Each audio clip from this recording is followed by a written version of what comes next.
President Boakia addresses the nation on Armed Forces Day amidst military spouses' protest.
My fellow citizens, on Sunday, February 11, I received an audience from wives of some members of the armed forces of Liberia who had come to express their concerns on several issues.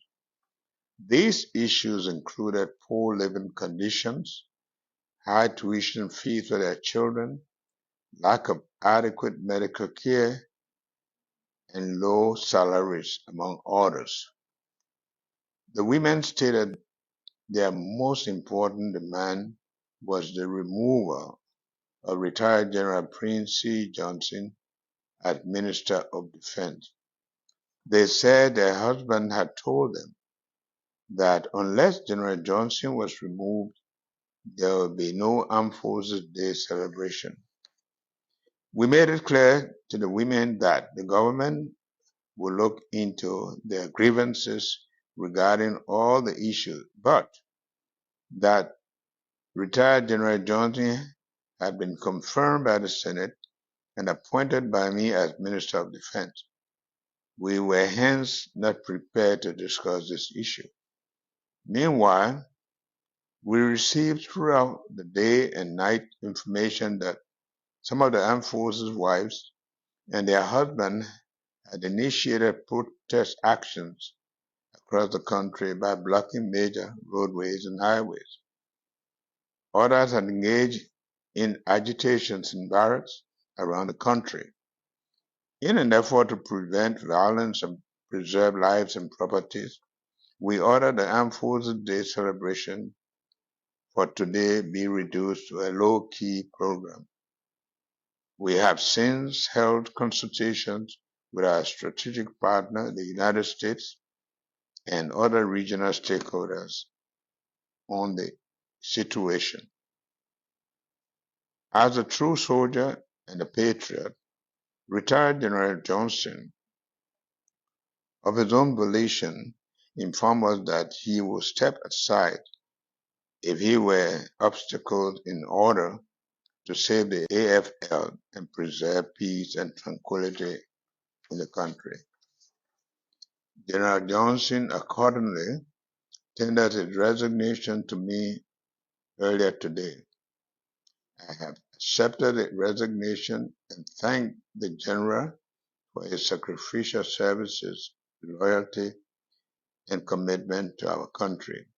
Meanwhile, I have appointed Brigadier General Geraldine George as Acting Minister of National Defense. Fellow citizens, the issue raised by the armed forces wives affect all sectors of our population throughout the country. We inherited these problems as we have been in office for barely 21 days only. The problems take on graver connotations when it comes to the military. The men and women in arms put their lives on line to defend and protect us. We must be extra sensitive to their plight. The Army is our collective national pride, and we must preserve its dignity. I have therefore appointed a special independent investigator to probe into these grievances and report to me within 2 weeks.